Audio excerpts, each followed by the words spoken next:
Salut tout le monde, j'espère que vous allez bien. C'est Philiben pour une nouvelle vidéo du setup gaming. Installe-toi dans ton canapé, j'espère que tu es là, j'espère que tes oreilles sont grandes ouvertes. Je vais t'expliquer comment que ça se passe. Tu vois la tour qui est juste derrière moi. Je suis là pour t'expliquer comment la monter et comment la, euh, la commander. Je vais tout expliquer en vidéo, tous les composants. J'espère que tu es chaud. Allez, c'est parti. Alors, on va commencer par le boîtier. Le boîtier, c'est un Empire Gaming un Empire Gaming, tout simplement, RGB.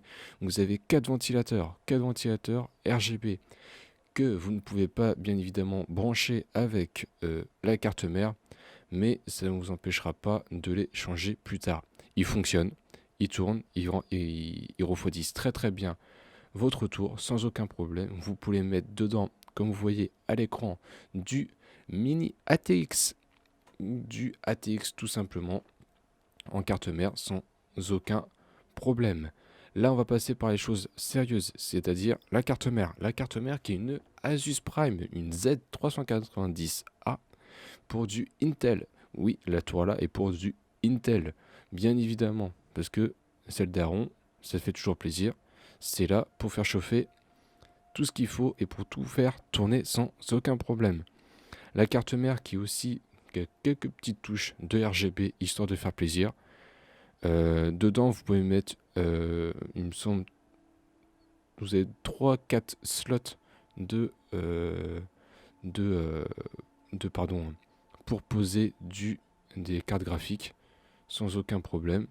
Dedans, on va mettre un i9. Un i9, c'est quoi un i9? C'est un i9 9900K à 3000 à 3, pardon, à 3,6 pardon, à 3,60 GHz.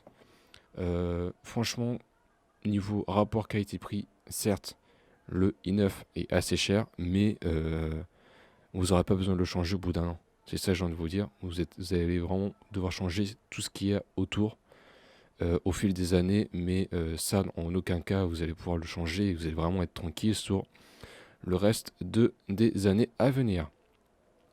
Pour l'eau refroidir, on va mettre du water cooling qui est un Enermax LinkMax 3 qui est du RGB et qui est une petite pépite. Si vous êtes amateur ou professionnel du RGB, franchement c'est vraiment le top du top. Euh, Sinon, non, à part ça, franchement, niveau rapport qualité-prix et niveau refroidissement, c'est vraiment le top du top. Mon processeur n'a pas dépassé, il me semble, depuis que je l'ai, ça doit faire à peu près 6 mois que je l'ai, n'a pas dépassé plus de 50 degrés, il me semble. Donc non, franchement, c'est vraiment top du top, c'est vraiment pas dégueulasse. Ensuite, on va passer sur la carte graphique, c'est une MSI GeForce GTX, pardon, une 1050 Ti Gaming X de 4 Go de RAM. Franchement, c'est vraiment le top. C'est vraiment pas mal parce que ça vous permet en fait de faire tourner tous les jeux sans aucun problème. Certains en ultra, certains en moyen et certains en élevé. Donc ça fait le taf.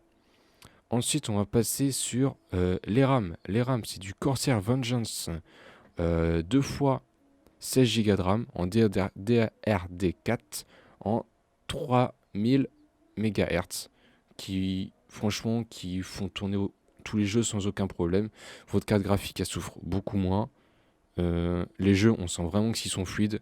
Niveau FPS, je dois tourner entre 50 et 60 FPS sans aucun problème avec le processeur, etc. Donc non, franchement, c'est vraiment pas mal.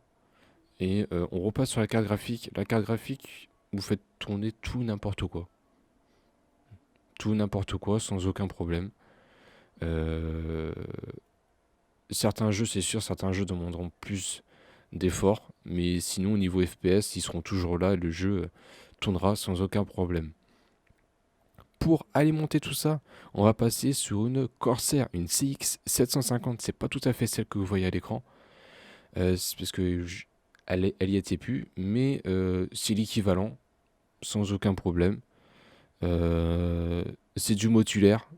Pour le cache management, c'est vraiment le top du top. Si vous voulez vraiment faire du câblage propre, qui se voit pas trop, c'est vraiment pas mal. C'est une 80 plus bronze de 750 watts. Pour la config là, c'est amplement suffisant. Si vous voulez upgrader certains trucs, mettre plus de ventilateurs, vous pourrez le faire sans aucun problème. Ensuite, on va passer sur du SSD. Le SSD qui va vous permettre de lancer votre ordinateur plus rapidement, lancer vos jeux plus rapidement, vos logiciels et j'en passe.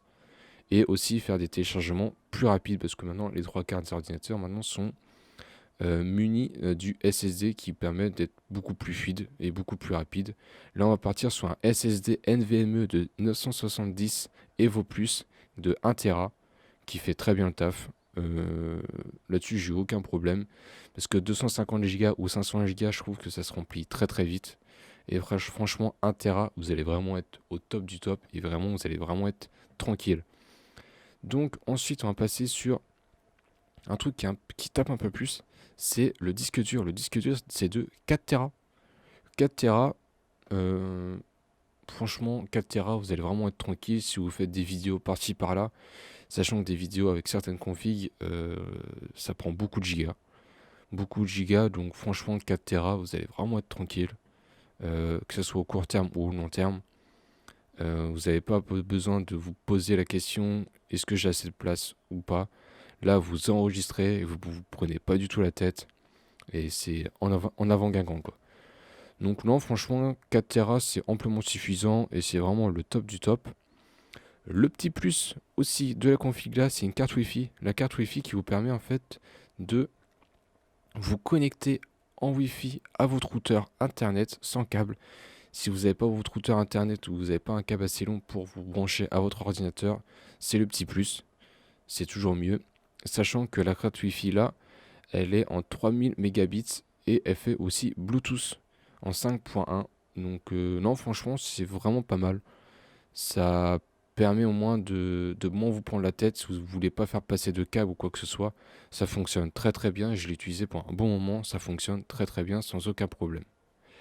Ensuite, là, vous avez sous les yeux ma config complète que je vous ai décrit de la vidéo de A à Z. La vidéo complète. Donc vous avez le boîtier, la carte mère, le disque dur, l'alimentation.